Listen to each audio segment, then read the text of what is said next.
tuning in to AWANI Tonight with me, Farhana Sheikh. What is next for Undi 18? And PM set to launch guidebook on immunisation plan tomorrow. That's coming up.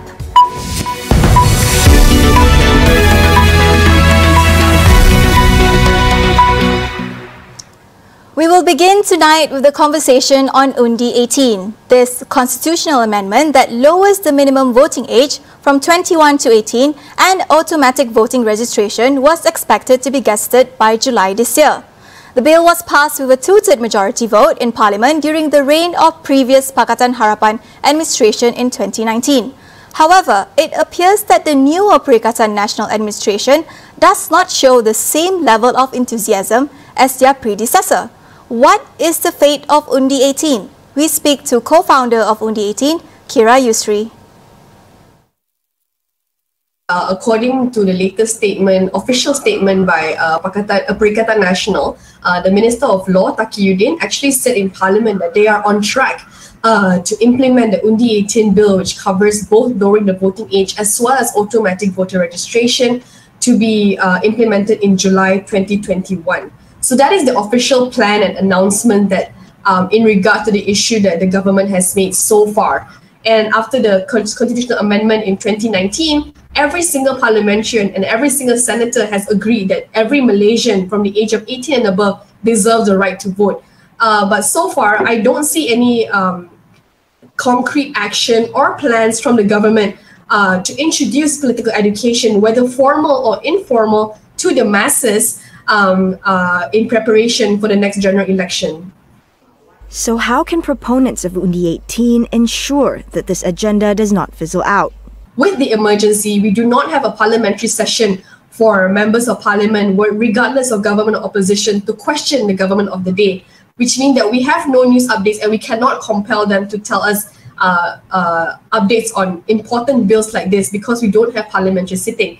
But the Rakyat do have a voice, and we are going to be, and no matter how old we are, eventually we will be voters in this country. So I hope that many people can, go to the MPs in whatever format and whatever way possible to compel them to demand answers from the executive or in regard to the progress of this bill. Tonight, we want to hone in on the creative industries which are finally allowed to operate under strict SOPs.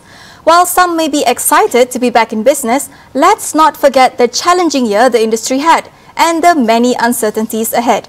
How do we jumpstart recovery? Actor, scriptwriter Reza Minhad weighs in. A lot of the practitioners are freelancers. When we say that, freelancers means if they have jobs, then they earn. So if this whole thing stops, then that means they don't earn.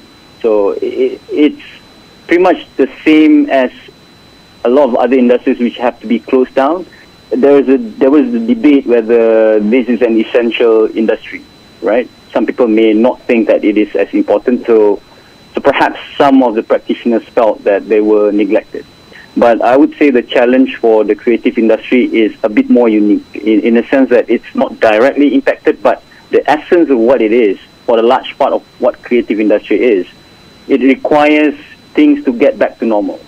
So as long as we are not in a normal situation, these freelancers or these practitioners, they will face hardships in terms of trying to make a living.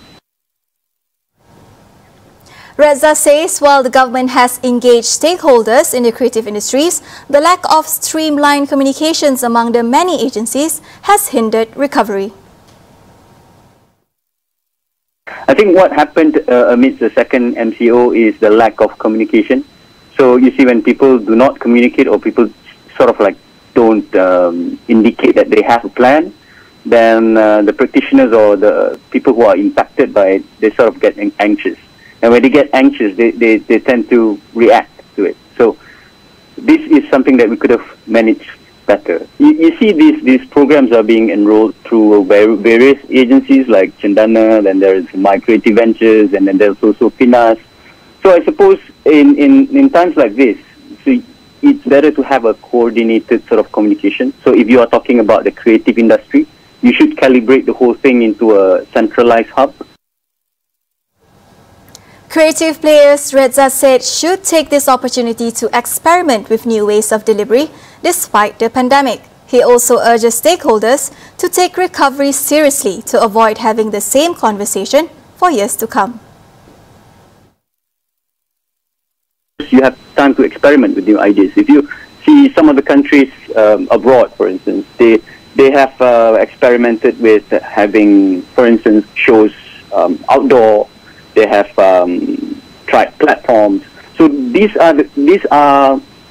the time to actually either on the practitioner themselves or relevant bodies to try and experiment with new ways on how to deliver this creative work.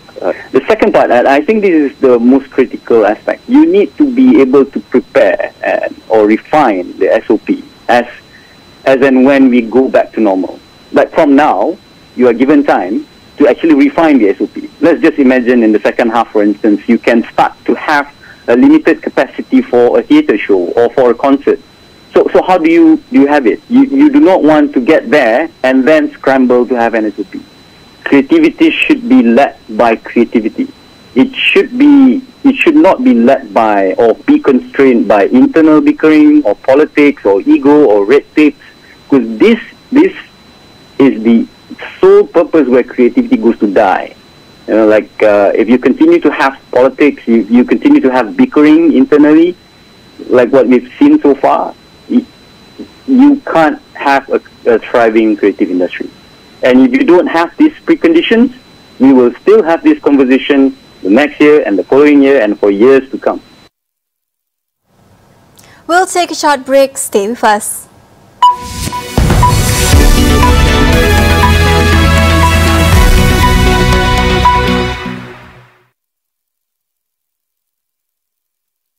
Bila sentuh soal berita, tiada masa untuk tunggu. Kepada anda kami bawakan fakta, susulan dan kupasan yang terkini. Tiada drama dan tiada pengulangan. Usah tunggu lama-lama.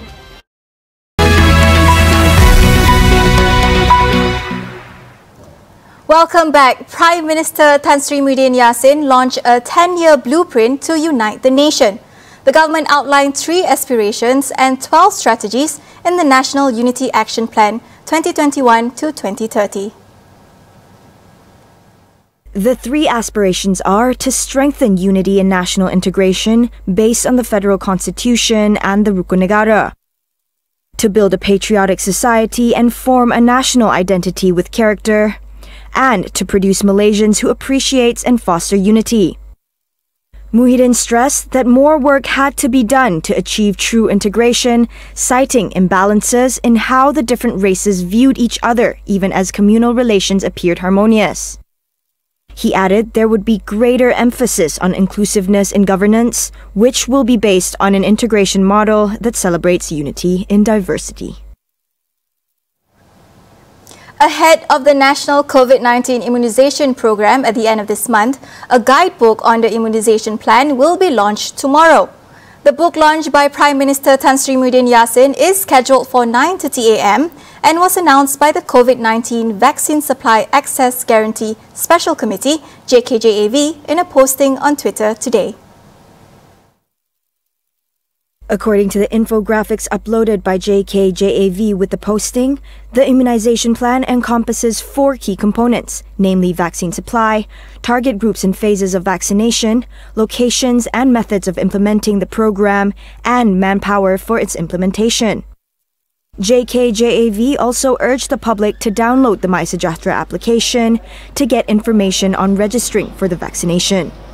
On February 4th, the Prime Minister had said that the national COVID-19 immunization program would be the biggest vaccination effort ever implemented in Malaysia. Malaysia today recorded 2,176 new COVID-19 infections, the lowest daily tally since January 2nd. However, 10 more lives were lost, including a 96-year-old woman who suffered from several chronic diseases. Selangor still tops the list for most infections at 910 cases, followed by Johor, Sarawak and Kuala Lumpur. Now, on to international stories with updates in Myanmar. Armoured vehicles rolled into major cities in the latest signs of a potential military crackdown on anti-coup protesters. Hundreds of thousands of people have taken part in protests over the last 10 days, demanding democracy be restored. Today, Aung San Suu Kyi's lawyer said she would be detained for further 2 days till February 17th. Security forces reportedly opened fire to disperse protesters at a power plant on Sunday, leading to a confrontation with demonstrators, some of whom said they believed the army intended to cut off electricity. The military rulers have been facing a strike by government workers, part of a civil disobedience movement against the coup on February 1st that disposed the civilian government led by Suu Kyi.